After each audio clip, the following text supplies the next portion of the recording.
मध्य प्रदेश की सियासत में मंत्रिमंडल का विस्तार बेहद महत्वपूर्ण माना जा रहा है और इसकी बड़ी वजह भी है। आखिर जिस तरह से कमलनाथ सरकार का गिरना हुआ उसके बाद से ही शिवराज सिंह चौहान मंत्रिमंडल को लेकर लगातार अटकलों का बाजार गर्म रहा। खास बात यह भी कि क्या ज्योतिरादित्य सिंधिया खेमे को वो मंत्री मिल पाते या नहीं मिल पाते, लेकिन अब ये साफ हो गया है कि भारतीय जनता पार्टी ने अपना किया हुआ वायदा पूरी तरह से निभा दिया है। लेकिन इसके पीछे कई ऐसे रहस्य हैं, कई ऐसे राजनीतिक समीकरण हैं जिन्हें जानना आप सभी के लिए बेहद जरूरी है। लिहाजा हर बार की तरह हमने एक बार फिर आमंत्रित किया है वरिष्ठ पत्रकार और राजनीतिक विश्लेषक श्री गिरिजा शंकर जी को। गिरिजा शंकर सर, आपका स्वदेश में बहुत बहुत स्वागत है। सर, सबसे पहले सर, कैबिनेट विस्तार को आप किस तरह से देखते हैं? क्या कुछ समीकरण साधे गए हैं या कहीं चूक हो गई है? नहीं, कैबिनेट विस्तार में समीकरण साधने जैसी कोई चीज़ नहीं है। जो एक प्री स्क्रिप्ट जो चीज़ें थी है सामने, जो चर्चाओं में आ रही थी, लगभग वैसा ही कैबिनेट का फॉर्मेशन हुआ है। इस कैबिनेट की 2-3 बड़ी खासियत है। एक तो मैं समझता हूं कि मध्य प्रदेश के इतिहास में ये पहला कैबिनेट होगा जिसमें 2/3 से अधिक लोग पहली बार मंत्री बन रहे हैं। इतनी बड़ी संख्या में नए चेहरे किसी और कैबिनेट में मैंने नहीं देखा। दूसरी बात यह है कि हमेशा कैबिनेट के फॉर्मेशन में जातिगत समीकरण, क्षेत्रगत समीकरण, उनको प्रतिनिधित्व देने की बात हमेशा उठती है। इस बार वो जो परंपरागत मापदंड थे उनको सबको किराए रख दिया गया और जो राजनीतिक जरूरतों के लिहाज से जो कैबिनेट बनना चाहिए वो उस तरह से कैबिनेट बनाई गई है। और इसमें सिंधिया गुट को या जो कांग्रेस से बीजेपी में आए उनको एक बड़ा स्थान, आप देखिए कि सिंधिया के जो विधायक थे, कांग्रेस की सरकार में केवल 6 मंत्री थे और इस सरकार में अब 14 मंत्री हो गए हैं। तो एक बड़ा हिस्सा सिंधिया को दिया गया है। तात्कालिक रूप से इस पर टिप्पणी की जा सकती है कि सिंधिया के सामने सरेंडर कर दिया या सिंधिया को बहुत बड़ा हिस्सा दे दिया, लेकिन मैं समझता हूं कि एक अच्छी बीजेपी की रणनीति है कि बीजेपी के तमाम नेता ये मानते रहे हैं कि सिंधिया की पहल नहीं होती तो कांग्रेस सरकार नहीं गिरती, न बीजेपी की सरकार बनती। 15 महीनों तक बीजेपी के बहुत सारे राज्य के नेता बयानबाजी करते रहे कि हम एक चुटकी में गिरा देंगे, एक छींक में गिरा देंगे, लेकिन कुछ नहीं कर पाए। ये सिंधिया की पहल पर सब कुछ हुआ। तो जाहिर है कि पार्टी हाईकमान ने वो उस समझौते का या उस पहल का मान रखा और सिंधिया को एक बड़ी हिस्सेदारी सरकार भी दी।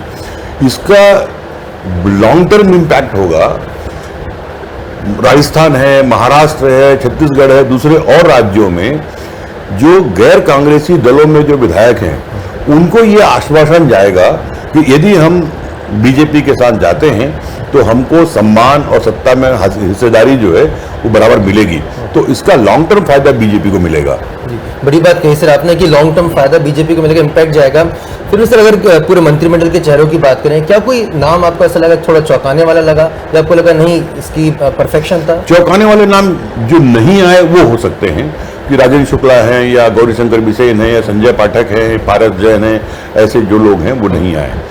तो सवाल यहाँ ये भी उठता है कि ऐसे ही वरिष्ठों की अनदेखी कांग्रेस सरकार में की गई और जिसका परिणाम हुआ कि सरकार गिर गई, वहाँ बगावत हो गई वहाँ पर।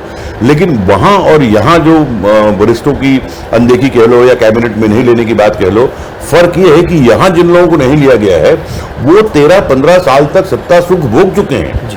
वो कोई ऐसा नहीं है कि उनको सरकार में नहीं लिया गया था, तो इसलिए उसका कोई बहुत मायने नहीं रखता।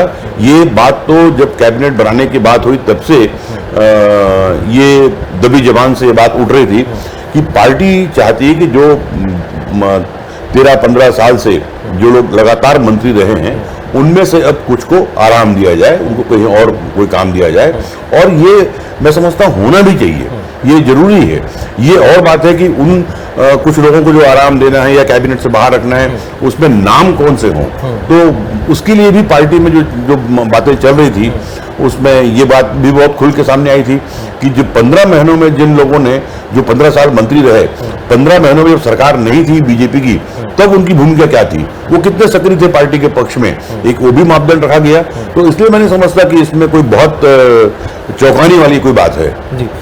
इंदौर का भी इस बार खासा ख्याल रखा गया और खासतौर पे कई जो महिला मंत्री, इस बार 4 महिला मंत्री हो गए हैं, इसे आप सर किस तरह से देखते हैं? नहीं, मैंने पहले कहा ना, जो परंपरागत जो नॉर्म्स थे कि महिलाओं को प्रतिनिधित्व, दलितों को, आदिवासियों को या दूसरे और मापदंड, वो कोई मापदंड नहीं माने गए।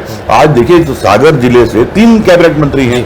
जब गोविंद राजपूत को मंत्री बनाया गया तब ये माना गया कि भूपेंद्र सिंह और गोपाल भार्गव में से किसी एक को ही लिया जाएगा, क्योंकि एक जिले से 3 मंत्री नहीं हो सकते। लेकिन वो तमाम परंपरागत नॉर्म्स जो है उसको ध्वस्त कर दिया गया। तो ये एक अच्छी बात है कि उन आग्रहों को, जिससे राजनीति हमेशा प्रभावित रही है और जिसको कि बहुत अच्छा नहीं माना जाता। दरअसल कैबिनेट का फॉर्मेशन ऐसा होना चाहिए कि जिसमें काम करने वाले लोग सरकार में रहें और वो अपने मंत्रालयों को बहुत बेहतर ढंग से चलाएं। उसमें किसी एरिया को प्रतिनिधित्व देने से या किसी जाति को प्रतिनिधित्व देने से अच्छी सरकार होगी, ये कोई जरूरी नहीं है। दरअसल अच्छी सरकार जरूरी है, किसी को प्रतिनिधित्व देना को बहुत जरूरी नहीं है। कांग्रेस कह सकती है कि चुनावी कैबिनेट है, चुनाव के बाद कुछ और नाम शामिल किए जा सकते हैं। अभी तो समीकरण बैठाने की रणनीति के तहत भारतीय जनता पार्टी ने ऐसा कहा है, तो ये बीजेपी इसको किस हद तक काउंटर कर पाएगी? नहीं, चुनाव के बाद कुछ और शामिल किए जाएंगे इसकी गुंजाइश तो इसलिए नहीं है। कुल 35 मंत्री बनना है, 34 बन चुके हैं, तो इसलिए अब इसमें कोई गुंजाइश नहीं है। अब एक गुंजाइश बीजेपी के नेता भी तलाश सकते हैं कि जो 14 मंत्री बनाए गए हैं वो विधायक नहीं है, उनको बाई इलेक्शन में जाना है। यदि 14 में से यदि ऐसा होता है कि कुछ मंत्री चुनाव नहीं जीत पाते, तो जाहिर है कि उतनी वैकेंसी बनेगी, तो शायद बीजेपी के कुछ नेताओं को और मौका मिले, लेकिन ये दूर की बात है। इसमें क्या भीतरघात की आशंका देख रहे हैं सर आप?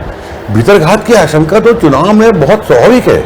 मैं आज जो भीतरघात की बात करते हैं उनको 62 के चुनाव की याद दिलाता हूं। मैं 1962 के चुनाव में डॉक्टर कैलाश नाथ काटजू जो मुख्यमंत्री थे और मुख्यमंत्री के रूप में चुनाव लड़ रहे थे, उनके खिलाफ सबोटेज किसने किया? कांग्रेस के अध्यक्ष ने, मूलचंद देसलहरा ने, और चुनाव हरवा दिया उनको। इससे बड़ा सबोटेज तो कोई नहीं हो सकता। तो सबोटेज तो पॉलिटिकल पार्टी में होता ही है, और इसी में जो पार्टी डिसिप्लिन है या पार्टी के लीडर हैं, उनकी परीक्षा होती है, उनकी चुनौती कि वो कैसे इससे अपने चुनावी प्रॉस्पेक्ट्स को बचा पाते हैं। जी, एक खास इलाका ग्वालियर और चंबल का जिक्र करना चाहेंगे सर। वहां पर काफी बड़ी संख्या में मंत्री पद मिले हैं काफी लोगों को। उपचुनावों में किस तरह का असर आप देखते हैं सर? चूंकि जो विधायक कांग्रेस छोड़कर बीजेपी में आए और जिन्होंने अपने विधायक पद से, मंत्री पद से इस्तीफा दिया, उसमें बड़ी संख्या ग्वालियर चंबल की थी। इसीलिए ग्वालियर चंबल में 16 सीटों पर चुनाव हो रहे हैं। तो ऐसी स्थिति में वहां से मंत्रियों की संख्या कुछ अधिक हो तो बहुत आश्चर्य की बात नहीं है।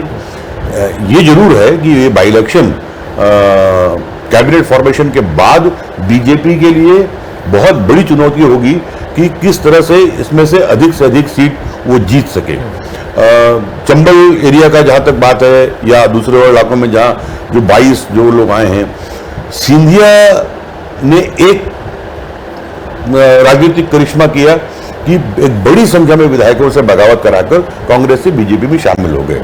ये अध्याय पूरा हो गया। अब दूसरी बार उनको अपनी हैसियत प्रूव करने का मौका मिला है कि इस बाई इलेक्शन में उनके सारे समर्थक बाई इलेक्शन में जा रहे हैं। अब कितने अधिक अपने समर्थकों को जिता कर लाते हैं, ये उनके लिए बहुत बड़ी चुनौती होगी। यदि वो बड़ी संख्या में अपने विधायकों को दोबारा चुनाव जितवा के ले आते हैं बाई इलेक्शन में, तो उनका राजनीतिक कद बहुत बढ़ जाएगा। और जो मुख्यमंत्री हैं शिवराज सिंह चौहान, वो भी चाहेंगे कि बाई इलेक्शन में पार्टी को बड़ी सफलता मिले। हालांकि इस बाई इलेक्शन को सरकार बनने नहीं बनने, सरकार गिरने के रूप में नहीं देखता, क्योंकि ऑलरेडी बीजेपी के पास 107 एमएलए हैं।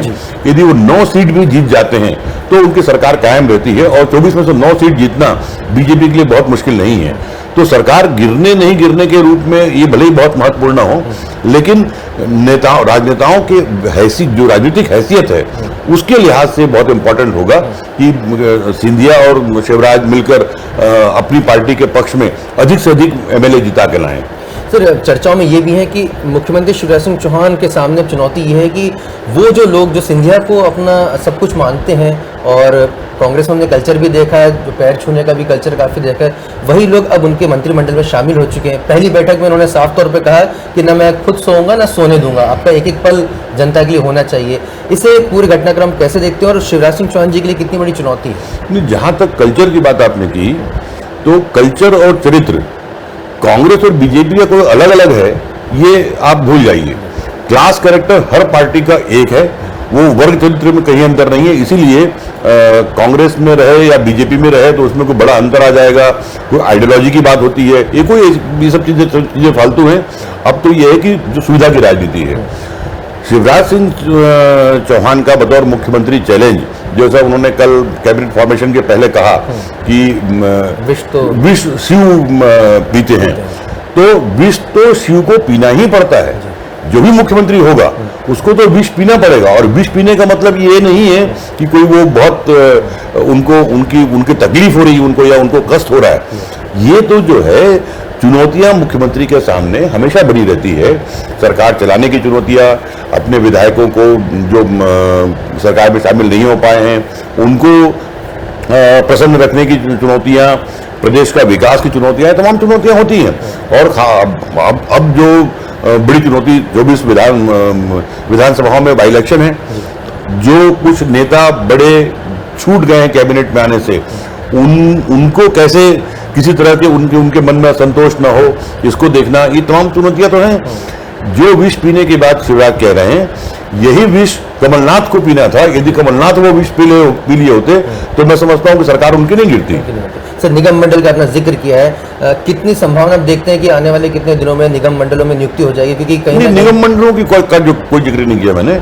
निगम मंडल जो है बहुत छोटी चीज है। इसमें ये मैं समझता हूं कि बाई इलेक्शन तक इसकी कोई प्रायोरिटी नहीं है कि इसमें कुछ करना है। ये बाई इलेक्शन के बाद शायद पार्टी सोचेगी। बड़े जो नेता जो भी रह गए हैं कैबिनेट में शामिल नहीं हो पाए, उनको किसी प्रकार से उपकृत करने का कोई आप आसार देख रहे हैं? मुझे ऐसी कोई संभावना नहीं दिखती, क्योंकि ये वो नेता नहीं है कि वरिष्ठ होने के बाद उनको मौका नहीं मिला हो। जैसे मैंने कहा, वो 13-15 साल लगातार मंत्री रहे हैं, पर्याप्त रूप से वो सरकार में रह चुके हैं, सत्ता सुख पा चुके हैं। ये वंचित लोगों में से नहीं है, इसलिए इनको कोई बहुत उपकृत करने की और पार्टी सोचेगी, ऐसा मैं नहीं मानता। मिशन मोड में अब शिवराज सिंह चौहान सरकार को अब देखते हैं, तो उपचुनाव में अब रणनीति सर अगर थोड़ा सा समझा पाए, कम समय है, तो किस रणनीति के साथ भारतीय जनता पार्टी उतरती नजर आ रही है? नहीं, भारतीय जनता पार्टी तो हमेशा चुनाव के मोड में रहती है, चुनाव हो या ना हो। इसलिए आप देखेंगे कि उनकी एक बड़ा एडवांटेज उनको ये है कि किसी भी चुनाव में आखिरी मिनट तक प्रत्याशी तय करने में पार्टी को पसीने आ जाते हैं। राजनेताओं को इतना मंथन करना पड़ता है और बड़ी मुश्किल से तय हो पाते हैं प्रत्याशी। बीजेपी के लिए एडवांटेज है कि वो 22 के 22 प्रत्याशी जो हैं वो अभी से घोषित हैं, तो उनको तो कोई मशक्कत करनी नहीं है। और ये जो चुनाव लड़ने के लिए यदि ग्राउंड रियलिटीज क्या है वो भी किसी को पता नहीं है, लेकिन ऊपरी तौर पर देखा जाए तो शिवराज सिंह चौहान, नरेंद्र सिंह तोमर, ज्योतिरादित्य सिंधिया, ये इस तरह के बड़े नाम, बड़े चेहरे हैं। इनका फायदा पार्टी किस तरह उठा पाती है, इनका जनाधार का लाभ कितना ले पाती है, ये देखना होगा। और सरकार में होने का एक एडवांटेज होता है कि वो ज्यादा उसकी सक्रियता दिखती है चुनाव में। मंत्रिमंडल विस्तार के बाद ज्योतिरादित्य सिंधिया का जो पहला कमेंट आया वो काफी आत्मविश्वास से लबरेज नजर आए, और उन्होंने कहा कि कांग्रेस छटपटा रही है, मिर्ची लग रही है दिग्विजय सिंह जी और कमलनाथ जी को। इस अंदाज को सर आप कैसे देखते हैं? नहीं, उनको इस बात का जो है वो खुशी तो होगी ही। देखिए, सिंधिया के समर्थक जो बीजेपी में आए वो कोई आइडियोलॉजी से प्रभावित होकर आए हों, ऐसा नहीं है। वो कांग्रेस में अपनी उपेक्षा या अब उनको तवज्जो नहीं दिए जाने से नाराज होकर आए। तो बीजेपी में आना उनके लिए किसी विचारधारा का आधार नहीं है। उनकी जो नाराजगी कमलनाथ और दिग्विजय सिंह से रही है उसके चलते आए हैं। तो जाहिर है कि वो ये चाहेंगे कि ऐसी तमाम स्थितियां बने जिससे कमलनाथ और दिग्विजय सिंह को दुख पहुंचे। जब वो देखेंगे कि कांग्रेस की सरकार में जो उनकी अपनी सरकार थी उसमें 6 मंत्री थे उनके पास, और आज उनके पास 14 मंत्री हैं, तो जाहिर है कि ज्योतिरादित्य सिंधिया का आत्मविश्वास और विश्वास से लवरेज होना बहुत स्वाभाविक है। और इस तरह की टिप्पणी करना कि देखो हम तुमसे तुम्हारे से अलग होकर हम और बहुत बेहतर स्थिति में हैं, ये बताना, तो ये जाहिर है किस तरह की चीजें होंगी। विभागों का बंटवारे में सर आप देखते हैं कि सहज प्रक्रिया या फिर उसमें भी गुणा भाग देखा जाएगा, किसे कौन सा विभाग? आमतौर पर मंत्रिमंडल का गठन ये अपने आप में मुख्यमंत्री का प्रोरोगेटिव होता है, ये वैधानिक स्थिति है, लेकिन ऐसा होता नहीं है। आपने देखा होगा कि हाईकमान और तमाम बड़े नेता, उनसे विचार विमर्श तमाम चीजें होती हैं, लेकिन विभागों का वितरण मैं समझता हूं कि ये पूरी तौर पर मुख्यमंत्री अपने स्तर पर करेंगे। उसमें जो मंत्री हैं बनाए गए हैं उनकी क्षमताओं को भी देखा जाएगा, उनकी पसंद नापसंद को भी देखा जाएगा, और बहुत सारी चीजें ऐसी हैं जिसको मुख्यमंत्री कंसीडर करेंगे। 15 साल के मुख्यमंत्री, 13 साल 14 साल के मुख्यमंत्री हैं, 2 साल पार्टी अध्यक्ष के रूप में रहे, तो इन 15 सालों में उनको हर नेता की जो खूबियां हैं या उनकी कमियां हैं उनका भली भांति उनको आभास है, और उसी के आधार पर विभागों का वितरण होगा। और मैं नहीं समझता कि जिस तरह से मंत्रिमंडल गठन में जो इतना वक्त लगा, अब विभागों के वितरण में कोई वक्त लगेगा ऐसा नहीं लगता। आज या कल में मेरे ख्याल से ये हो जाएगा। बहुत बहुत शुक्रिया गिरिजाशंकर, धन्यवाद। हमें राजनीति के कई पहलुओं से रूबरू कराने के लिए। तो दर्शकों, लगातार राजनीति के छुपे हुए पहलुओं को आप तक लाने की कोशिश हमारी जारी रहेगी। वरिष्ठ पत्रकार श्री गिरिजाशंकर जी के जरिए हम उन पहलुओं को आप तक पहुंचाएंगे। आप बने रहिए स्वदेश न्यूज के साथ। नमस्कार।